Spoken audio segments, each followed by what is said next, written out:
लीजिए सुनिए, मुंशी प्रेमचंद के लिखे उपन्यास रंगभूमि के 25वें भाग का वाचन मेरी यानी समीर गोस्वामी की आवाज में। साल भर तक राजा महेंद्र कुमार और मिस्टर क्लार्क में निरंतर चोटें चलती रहीं। पत्र का पृष्ठ रणक्षेत्र था और श्रृंखलित शूरमों की जगह शूरमों से कहीं बलवान दलीलें। मनोस्याही बह गई, कितनी ही कलमें काम आई। दलीलें कट कट कर रावण की सेना की भांति फिर जीवित हो जाती थीं। राजा साहब बार बार हतोत्साह हो जाते। सरकार से मेरा मुकाबला करना चींटी का हाथी से मुकाबला करना है। लेकिन मिस्टर जॉन सेवक और उनसे अधिक इंदु उन्हें ढांढस देती रहती थी। शहर के रईसों ने हिम्मत से कम, स्वार्थ बुद्धि से अधिक काम लिया। उस विनय पत्र पर जो डॉक्टर गांगुली ने नगर निवासियों की ओर से गवर्नर की सेवा में भेजने के लिए लिखा था, हस्ताक्षर करने के समय अधिकांश सज्जन बीमार पड़ गए। ऐसे असाध्य रोग से पीड़ित हो गए कि हाथ में कलम पकड़ने की शक्ति न रही। कोई तीर्थ यात्रा करने चला गया, कोई किसी परमावश्यक काम से कहीं बाहर रवाना हो गया।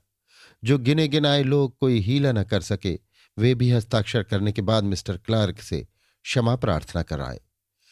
हुजूर न जाने उसमें क्या लिखा था, हमारे सामने तो केवल सादा कागज आया था। हमसे यही कहा गया कि यह पानी का महसूल घटाने की दरख्वास्त है।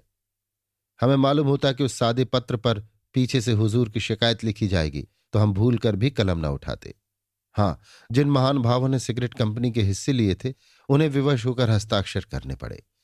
हस्ताक्षर करने वालों की संख्या यद्यपि बहुत न थी, पर डॉक्टर गांगुली को व्यवस्थापक सभा में सरकार से प्रश्न करने के लिए एक बहाना मिल गया। उन्होंने अदम्य उत्साह और धैर्य के साथ प्रश्नों की बाढ़ जारी रखी। सभा में डॉक्टर महोदय का विशेष सम्मान था। कितने ही सदस्यों ने उनके प्रश्नों का समर्थन किया। यहां तक कि डॉक्टर गांगुली के एक प्रस्ताव पर अधिकारियों को बहुमत से हार माननी पड़ी।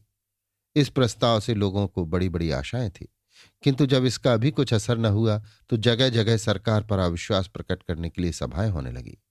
रईसों और जमींदारों की तो भय के कारण जबान बंद थी, किंतु मध्यम श्रेणी के लोगों ने खुल्लम खुल्ला इस निरंकुशता का विरोध करना शुरू किया। कुंवर भरत सिंह को उनका नेतृत्व प्राप्त हुआ और वो स्पष्ट शब्दों में कहने लगे, अब हमें अपने पैरों पर खड़ा होना चाहिए। हमारा उद्धार अपने ही हाथों होगा।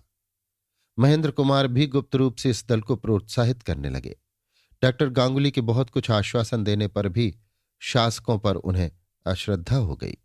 निराशा निर्बलता से उत्पन्न होती है, पर उसके गर्भ से शक्ति का जन्म होता है। रात के 9 बज गए थे। विनय सिंह के कारावास दंड का समाचार पाकर कुंवर साहब ने अपने हितैषियों को इस स्थिति पर विचार करने के लिए आमंत्रित किया था। डॉक्टर गांगुली, जॉन सेवक, प्रभु सेवक, राजा महेंद्र कुमार और कई अन्य सज्जन आए हुए थे। इंदु भी राजा साहब के साथ आई थी और अपनी माता से बातें कर रही थी। कुंवर साहब ने नायक राम को बुला भेजा था और वो कमरे के द्वार पर बैठे हुए तंबाकू मल रहे थे। महेंद्र कुमार बोले, रियासतों पर सरकार का बड़ा दबाव है। वे अपंग हैं और सरकार के इशारे पर चलने के लिए मजबूर हैं।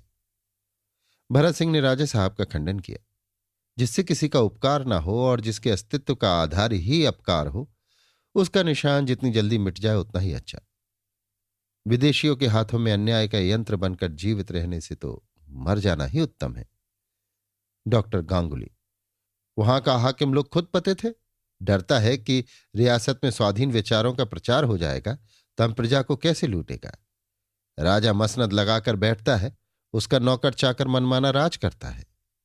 जॉन सेवक ने पक्षपात रहित होकर कहा, सरकार किसी रियासत को अन्याय करने के लिए मजबूर नहीं करती। हाँ, चूंकि वे अशक्त हैं, अपनी रक्षा आप नहीं कर सकती, इसलिए ऐसे कामों में जरूरत से ज्यादा तत्पर हो जाती हैं जिनसे सरकार के प्रसन्न होने का उन्हें विश्वास होता है। भरत सिंह, विनय कितना नम्र, सुशील, सुधीर है, ये आप लोगों से छिपा नहीं है। मुझे इसका विश्वास ही नहीं हो सकता कि उसकी जात से किसी का अहित हो सकता है। प्रभु सेवक कुंवर साहब के मुंह लगे हुए थे। अब तक जॉन सेवक के भय से न बोले थे, पर अब न रहा गया। बोले, क्यों? क्या पुलिस से चोरों का अहित नहीं होता? क्या साधुओं से दुर्जनों का अहित नहीं होता? और फिर गौ जैसे पशु की हिंसा करने वाले क्या संसार में नहीं है? विनय ने दलित किसानों की सेवा करनी चाहिए थी, उसी का ये उन्हें उपहार मिला है। प्रजा की सहन शक्ति की भी कोई सीमा होनी चाहिए, और होती है। उसकी अवहेलना करके कानून ही नहीं रह जाता। उस समय उस कानून को भंग करना ही प्रत्येक विचारशील प्राणी का कर्तव्य हो जाता है। अगर आज सरकार का हुक्म हो कि सब लोग मुंह में कालिख लगाकर निकलें, तो इस हुक्म की उपेक्षा करना हमारा धर्म हो जाएगा। उदयपुर के दरबार का कोई अधिकार नहीं है कि वो किसी को रियासत से निकल जाने पर मजबूर करे। डॉक्टर गांगुली: उदयपुर ऐसा हुक्म दे सकता है, उसको अधिकार है। प्रभु सेवक: मैं इसे स्वीकार नहीं करता। जिस आज्ञा का आधार केवल पशु बल हो, उसका पालन करना आवश्यक नहीं। अगर उदयपुर में कोई उत्तरदायित्वपूर्ण सरकार होती और वो बहुमत से हुक्म देती तो दूसरी बात थी, लेकिन जबकि प्रजा ने कभी दरबार से ये इच्छा नहीं की, बल्कि वो विनय सिंह पर जान देती है, तो केवल अधिकारियों की स्वेच्छा हमको उनकी आज्ञा का पालन करने के लिए बाध्य नहीं कर सकती। राजा साहब ने इधर उधर भीत नेत्रों से देखा कि यहां कोई मेरा शत्रु तो नहीं बैठा हुआ है। जॉन सेवक भी त्योरियां बदलने लगे। डॉक्टर गांगुली: हम दरबार से लड़ तो नहीं सकता। प्रभु सेवक: प्रजा को अपने स्वत्व की रक्षा के लिए उत्तेजित तो कर सकते हैं।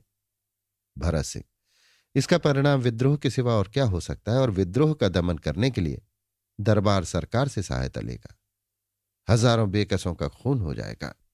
प्रभु सेवक: जब तक हम खून से डरते रहेंगे, हमारे स्वत्व भी हमारे पास आने से डरते रहेंगे।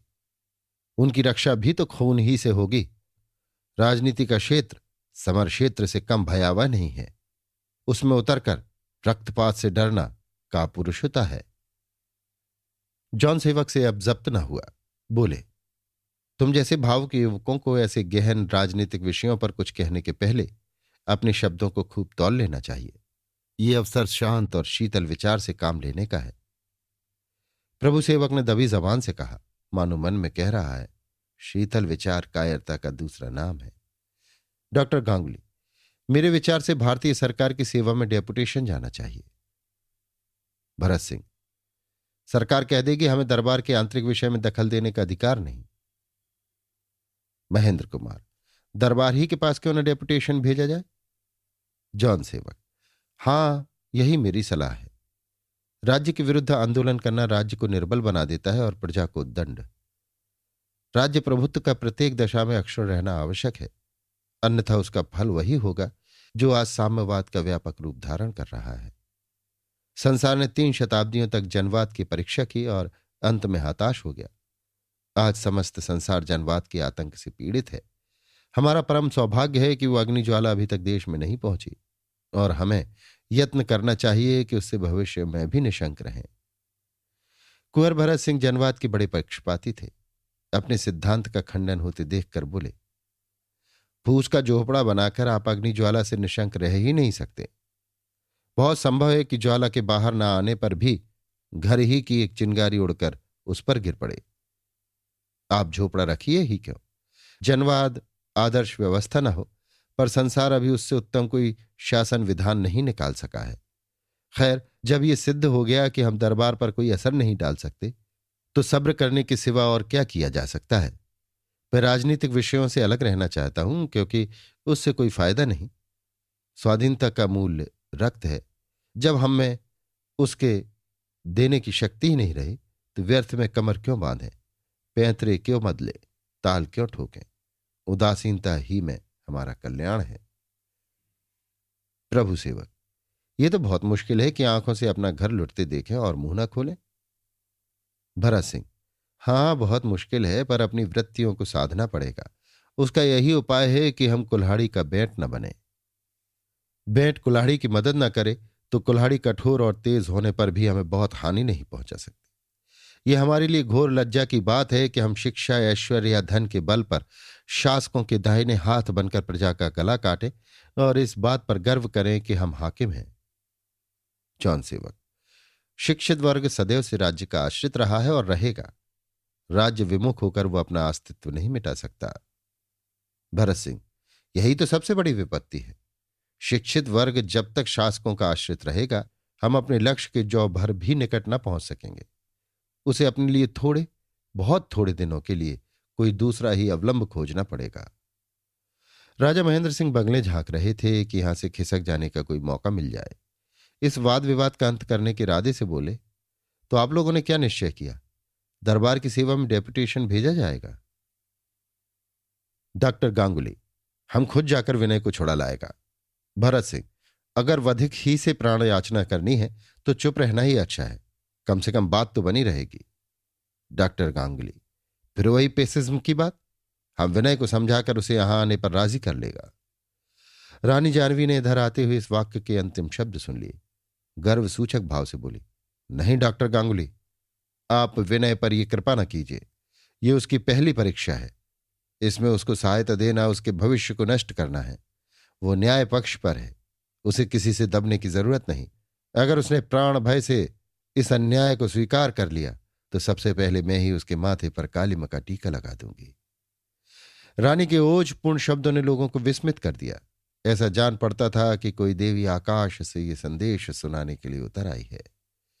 एक क्षण के बाद भरत सिंह ने रानी के शब्दों का भावार्थ किया। मेरे ख्याल में अभी विनय सिंह को उसी दशा में छोड़ देना चाहिए, ये उसकी परीक्षा है। मनुष्य बड़े से बड़ा काम जो कर सकता है वो यही है कि आत्मरक्षा के लिए मर मिटे। यही मानवीय जीवन का उच्चतम उद्देश्य है। ऐसी परीक्षा में सफल होकर हमें गौरव प्राप्त हो सकता है कि जाति पर हम विश्वास कर सकें। गांगुली, रानी हमारी देवी है, हम उनके सामने कुछ नहीं कह सकता, पर देवी लोगों का बात संसार वालों के व्यवहार के योग्य नहीं हो सकता। हमको पूरा आशा है कि हमारा सरकार जरूर बोलेगा। रानी, सरकार की न्यायशीलता का एक दृष्टांत तो आपके सामने ही है। अगर अब भी आपको उस पर विश्वास हो तो मैं यही कहूंगी कि आपको कुछ दिनों किसी औषधि का सेवन करना पड़ेगा। गांगुली, 2-4 दिन में ये बात मालूम हो जाएगा। सरकार को भी तो अपनी नेक नामी बदनामी का डर है। महेंद्र कुमार बहुत देर के बाद बोले, राह देखते देखते आंखें पथरा गईं। हमारी आशा इतनी चिरंजीवी नहीं। सहसा टेलीफोन की घंटी बजी। कुंवर साहब ने पूछा, कौन महाशय हैं? मैं हूं प्राणनाथ। मिस्टर क्लार्क का तबादला हो गया। कहां? पॉलिटिकल विभाग में जा रहे हैं। ग्रेड कम कर दिया गया है। डॉक्टर गांगुली, अब बोलिए, मेरा बात सच हुआ कि नहीं? आप लोग कहता था सरकार की नीयत बिगड़ा हुआ है, पर हम कहता था उसको हमारा बात मानना पड़ेगा। महेंद्र कुमार, अजी प्राणनाथ मस्खरा है, आपसे दिल लगी कर रहा होगा। भरत सिंह, नहीं, मुझसे तो उसने कभी दिल लगी नहीं की। रानी, सरकार ने इतने नैतिक साहस से शायद पहली ही बार काम लिया है। गांगुली, अब वो जमाना नहीं है जब सरकार प्रजामत की उपेक्षा कर सकता था। अब काउंसिल का प्रस्ताव से मानना पड़ता है। भरत सिंह, जमाना तो वही है और सरकार की नीति में भी कोई विशेष परिवर्तन नहीं हुआ है। इसमें जरूर कोई ना कोई राजनीतिक रहस्य है। जॉन सेवक, व्यापारी मंडल ने मेरे प्रस्ताव को स्वीकार करके गवर्नमेंट के छक्के छुड़ा दिए। महेंद्र कुमार, मेरा डेपुटेशन बड़े मौके से पहुंचा था। गांगुली, मैंने काउंसिल को ऐसा संगठित कर दिया था कि हमको इतना बड़ा मेजॉरिटी कभी नहीं मिला। इंदु रानी के पीछे खड़ी थी, बोली, विनय पत्र पर मेरे ही उद्योग से इतने आदमियों के नाम आए थे। मुझे तो विश्वास है ये उसी की करामात है। नायक राम अब तक चुप बैठे हुए थे। उनकी समझ में न आता था कि यहां क्या बातें हो रही हैं। टेलीफोन की बात उनकी समझ में आई। अब उन्हें ज्ञात हुआ कि लोग सफलता का सेहरा अपने अपने सिर बांध रहे हैं। ऐसे अवसर पर भला वो कब चूकने वाले थे। बोले, सरकार यहां भी गाफिल बैठने वाले नहीं है। सिविल सार्जेंट के कान में ये बात डाल दी थी कि राजा साहब की ओर से पूरा 1000 लठैत जवान तैयार बैठा हुआ है। उनका हुक्म बहाल न हुआ तो खून खच्चर हो जाएगा, शहर में तूफान आ जाएगा। उन्होंने डाट साहब से ये बात जरूर ही कही होगी। महेंद्र कुमार, मैं तो समझता हूं ये तुम्हारी धमकियों ही की करामात है। नायक राम, धर्मावतार धमकियां कैसी? खून की नदी बह जाती। आपका ऐसा अकबाल है कि चाहूं तो एक बार शहर लुटवा दूं। ये लाल साफे खड़े मुंह ताकते रह जाएं। प्रभु सेवक ने हास्य भाव से कहा, सच पूछिए तो ये उस कविता का फल है जो मैंने हिंदुस्तान रिव्यू में लिखी थी। रानी, प्रभु तुमने ये चपत खूब लगाई। डॉक्टर गांगुली अपना सिर सहला रहे हैं। क्यों डॉक्टर, बैठी या नहीं? एक तुच्छ सफलता पर आप लोग इतने फूले नहीं समाते। इसे विजय न समझिए, ये वास्तव में पराजय है जो आपको अपने अभीष्ट से कोसों दूर हटा देती है, आपके गले में फंदे को और भी मजबूत कर देती है। बाजे वाले सर्दी में बाजे को आग से सेंकते हैं केवल इसलिए कि उसमें कर्ण मधुर स्वर निकले। आप लोग भी सेंके जा रहे हैं। अब चोटों के लिए पीठ मजबूत कर लीजिए। ये कहकर जाह्नवी अंदर चली गई, पर उसके जाते ही इस तिरस्कार का असर भी जाता रहा। लोग फिर वही राग अलापने लगे।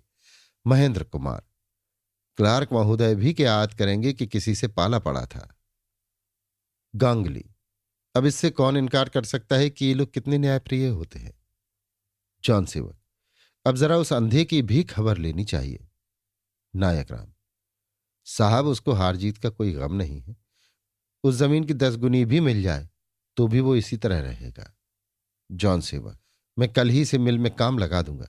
जरा मिस्टर क्लार्क को भी देख लूं। महेंद्र कुमार, मैं तो अभिवादन पत्र न दूंगा। उनकी तरफ से कोशिश तो होगी, पर बोर्ड का बहुमत मेरे साथ है। गांगुली, ऐसे हाकिम लोग को अभिवादन पत्र देने का काम नहीं।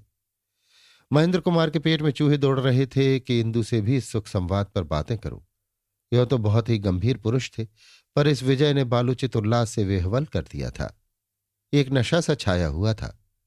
रानी के जाने के जरा देर बाद वो विहसित मुख, प्रसन्न चित्त, अज्ञात भाव से अकड़ते, गर्व से मस्तक उठाए अंदर दाखिल हुए। इंदु रानी के पास बैठी हुई थी। खड़ी होकर बोली, आखिर साहब बहादुर को बोरिया बंधाना संभालना पड़ा ना। महेंद्र कुमार सिंह रानी के सामने अपना कुत्सित आनंद न प्रकट कर सके। बोले, हां, अब तो टलना ही पड़ेगा। इंदु, अब कल मैं इन लेडी साहब का कुशल समाचार पूछूंगी जो धरती पर पांव न रखती थी, अपने आगे किसी को कुछ समझती ही न थी। बुलाकर दावत करूं? महेंद्र कुमार, कभी ना आएंगी, और जरूरत ही क्या है। इंदु, जरूरत क्यों नहीं, झेपेंगी तो सिर तो नीचा हो जाएगा। ना आएंगी ना सही। अम्मा, आपने तो देखा है सोफिया पहले कितनी नम्र और मिलनसार थी, लेकिन क्लार्क से विवाह की बातचीत होते ही मिजाज आसमान पर चढ़ गया। रानी ने गंभीर भाव से कहा, बेटी, ये तुम्हारा भ्रम है। सोफिया मिस्टर क्लार्क से कभी विवाह न करेगी। अगर मैं आदमियों को कुछ पहचान सकती हूं तो देख लेना मेरी बात ठीक उतरती है या नहीं। इंदु, अम्मा, क्लार्क से उसकी मंगनी हो गई है। संभव है गुप्त रूप से विवाह भी हो गया हो। देखती नहीं हो दोनों कितने घुले मिले रहते हैं। रानी, कितने ही घुले मिले रहे, पर उनका विवाह ना हुआ होगा, ना होगा। मैं अपनी संकीर्णता के कारण सोफिया की कितनी ही उपेक्षा करूं, किंतु वो सती है, इसमें अणु मात्र भी संदेह नहीं। उसे लज्जित करके तुम पछताओगी। इंदु, अगर वो इतनी उदार है तो आपके बुलाने से अवश्य आएगी। रानी, हां, मुझे पूर्ण विश्वास है। इंदु, तो बुला भेजिए, मुझे दावत का प्रबंध क्यों करना पड़े। रानी, तुम यहां बुलाकर उसका अपमान करना चाहती हो। मैं तुमसे अपने हृदय की बात कहती हूं। अगर वो ईसाइयन न होती तो आज के 5वें वर्ष मैं उससे विनय का विवाह करती और इसे अपना धन्य भाग समझती। इंदु को ये बातें कुछ अच्छी न लगी, उठकर अपने कमरे में चली गई। एक क्षण में महेंद्र कुमार भी वहां पहुंच गए और दोनों डींगे मारने लगे। कोई लड़का खेल में जीतकर भी इतना उन्मत्त न होता होगा। उधर दीवान खाने से भी सभा उठ गई। लोग अपने अपने घर गए। जब एकांत हो गया तो कुंवर साहब ने नायक राम को बुलाकर कहा, पंडा जी, तुमसे मैं एक काम लेना चाहता हूं, करोगे? नायक राम, सरकार हुक्म हो तो सिर देने को हाजिर है। ऐसी क्या बात है भला? कुंवर, देखो, दुनियादारी मत करो। मैं जो काम लेना चाहता हूं वो सहज नहीं। बहुत समय, बहुत बुद्धि, बहुत बल व्यय करना पड़ेगा। जान जोखिम भी है। अगर दिल इतना मजबूत हो तो हामी भरो, नहीं तो साफ साफ जवाब दे दो। मैं कोई यात्री नहीं कि तुम्हें अपनी धाक बिठाना जरूरी हो। मैं तुम्हें जानता हूं और तुम मुझे जानते हो, इसलिए साफ बातचीत होनी चाहिए। नायक राम, सरकार, आपसे दुनियादारी करके भगवान को क्या मुंह दिखाऊंगा? आपका नमक तो रोम रोम में सना हुआ है। अगर मेरे काबू की बात होगी तो पूरी करूंगा, चाहे जान ही पर क्यों ना आ बने। आपके हुक्म देने की देर है। कुंवर, विनय को छुड़ा कर ला सकते हो? नायक राम, दीन बंधु, अगर प्राण देकर भी ला सकूंगा तो उठाना रखूंगा। कुंवर, तुम जानते हो मैंने तुमसे ये सवाल क्यों किया? मेरे यहां सैकड़ों आदमी हैं, खुद डॉक्टर गांगुली जाने को तैयार हैं। महेंद्र को भेज दूं तो वो भी चले जाएंगे, लेकिन इन लोगों के सामने मैं अपनी बात नहीं छोड़ना चाहता। सिर पर यह इल्जाम नहीं लेना चाहता कि कहते कुछ है और करते कुछ। धर्म संकट में पड़ा हुआ हूं, पर बेटे की मोहब्बत नहीं मानती। हूं तो आदमी, काठ का कलेजा तो नहीं है। कैसे सब्र करूं? उसे बड़े बड़े अरमानों से पाला है, वही एक जिंदगी का सहारा है। तुम उसे किसी तरह अपने साथ लाओ। उदयपुर के अमले और कर्मचारी देवता नहीं, उन्हें लालच देकर जेल में जा सकते हो, विनय सिंह से मिल सकते हो, अमलों की मदद से उन्हें बाहर ला सकते हो। ये कुछ कठिन नहीं। कठिन है विनय को आने पर राजी करना। वो तुम्हारी बुद्धि और चतुरता पर छोड़ता हूं।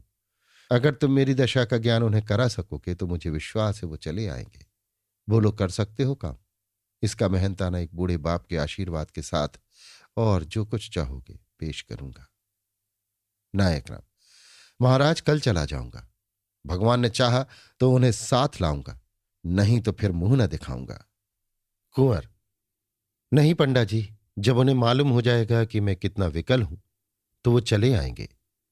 वो अपने बाप की जान को सिद्धांत पर बलिदान न करेंगे।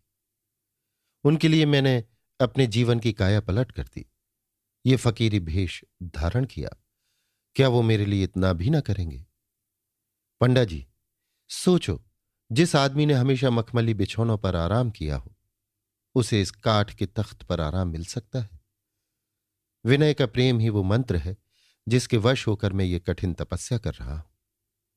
जब विनय ने त्याग का व्रत ले लिया तो मैं किस मुंह से बुढ़ापे में भोग विलास में लिप्त रहता?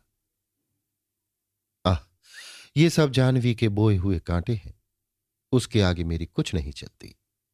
मेरा सुख स्वर्ग उसी के कारण नरक तुल्य हो रहा है। उसी के कारण मेरा प्यारा विनय मेरे हाथों से निकला जाता है। ऐसा पुत्र रत्न खोकर ये संसार मेरे लिए नरक हो जाएगा। तुम कल जाओगे? मुनीम से जितने रुपए चाहो ले लो। नायक राम: आपके अकबाल से किसी बात की कमी नहीं, आपकी दया चाहिए। आपने इतने प्रतापी होकर जो त्याग किया है वो कोई दूसरा करता तो आंख निकल पड़ती। त्याग करना कोई हंसी है? यहां तो घर में भूंजी भांग नहीं, यात्रियों की सेवा टहल न करें तो भोजन का ठिकाना भी न हो। पर बूटी की ऐसी चाट पड़ गई कि एक दिन न मिले तो बावला हो जाता हूं। कोई आपकी तरह क्या खा के त्याग करेगा?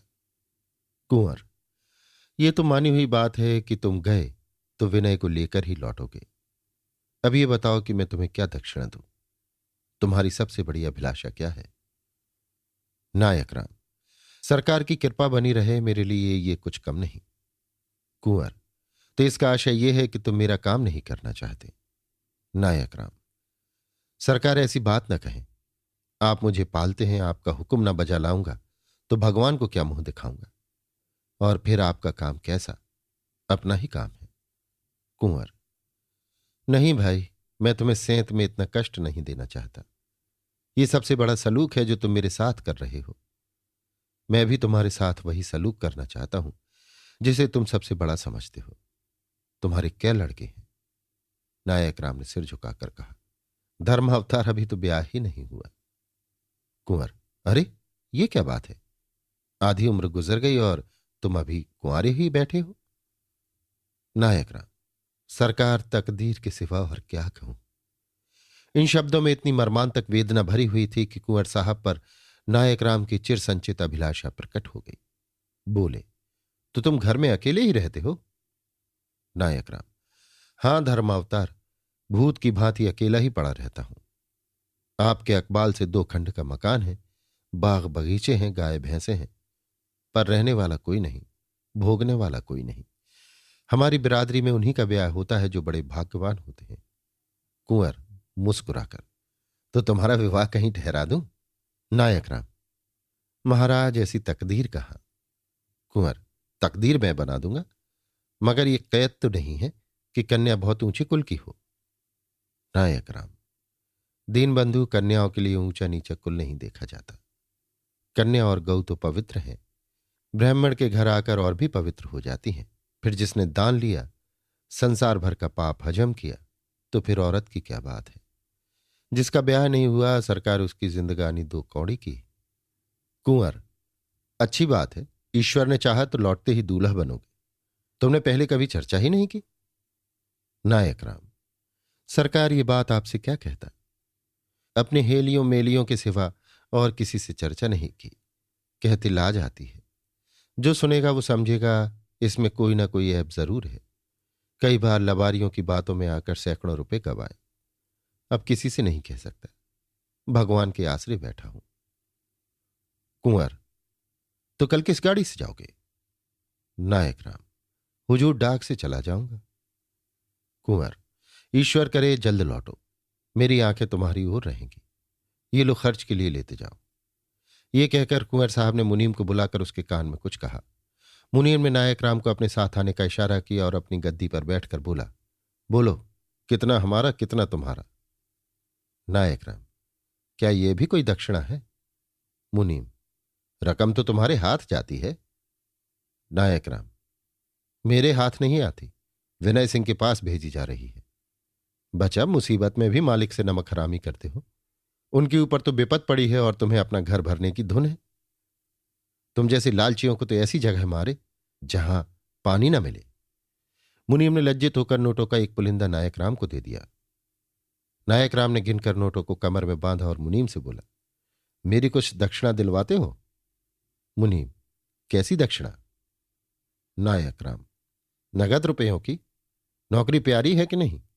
जानते हो यहां से निकाल दिए जाओगे तो कहीं भीख न मिलेगी। अगर भला चाहते हो तो 50 रुपए की गड्डी बाएं हाथ से बढ़ा दो, नहीं तो जाकर कुंवर साहब से जड़े देता हूं। खड़े खड़े निकाल दिए जाओगे। जानते हो कि नहीं रानी जी को? निकाले भी जाओगे और गर्दन भी नापी जाएगी। ऐसी बेभाव की पड़ेगी कि चांद गंजी हो जाएगी। मुनीम, गुरु अभिहारों ही से ये गीदड़ भपकी। इतने रुपए मिल गए, कौन कुंवर विनय सिंह रसीद लिखे देते हैं? नायक राम, रुपए लाते हो कि नहीं? यहां बातों की फुर्सत नहीं, झटपट सोचो। मैं चला, याद रखो कहीं भीख भी न मिलेगी। मुनीम, तो यहां मेरे पास रुपए कहां हैं? ये तो सरकारी रकम है। नायक राम, अच्छा तो हैंड नोट लिख दो। मुनीम, गुरु जरा इधर देखो, गरीब आदमी हूं। नायक राम, तुम गरीब हो? बचा, हराम की कौड़ियां खाकर मोटे पड़ गए हो, उस पर गरीब बनते हो। लिखो चटपट। कुंवर साहब जरा भी मुरव्वत ना करेंगे। यूं ही मुझे इतने रुपए दिला दिए हैं, बस मेरे कहने भर की देर है। गबन का मुकदमा चल जाएगा बेटा, समझे? लाओ, पाप की पूजा करो। तुम जैसे घाघ रोज थोड़े ही फंसते हैं। मुनीम ने नायक राम की त्योरियों से भांप लिया कि ये अब बिना दक्षिणा लिए न छोड़ेगा। चुपके से 25 रुपए निकालकर उसके हाथ में रखे और बोला, पंडित अब दया करो, ज्यादा न सताओ। नायक राम ने रुपए मुट्ठी में किए और बोले, ले बचा, अब किसी को न सताना, मैं तुम्हारी टोह में रहूंगा। नायक राम चले गए तो मुनीम ने मन में कहा, ले जाओ, समझ लेंगे खैरात किया। कुंवर भरत सिंह उस वक्त दीवान खाने के द्वार पर खड़े थे। आज वायु की शीतलता में आनंद न था। गगन मंडल में चमकते हुए तारागण व्यंग दृष्टि की भांति हृदय में चुभते थे। सामने वृक्षों के कुंज में विनय की स्मृति मूर्ति श्याम करुण स्वर की भांति कंपित, धुएं की भांति असंबद्ध यों निकलती हुई मालूम हुई, जैसे किसी संतप्त हृदय से हाय की ध्वनि निकलती है। कुंवर साहब कई मिनट तक खड़े रोते रहे। विनय के लिए उनके अंतःकरण से इस भांति शुभेच्छाएं निकल रही थी, जैसे उषा काल में काल सूर्य की स्निग्ध मधुर मंद शीतल किरणें निकलती हैं। अभी आप सुन रहे थे मुंशी प्रेमचंद के लिखे उपन्यास रंगभूमि के 25वें भाग का वाचन मेरी यानी समीर गोस्वामी की आवाज में।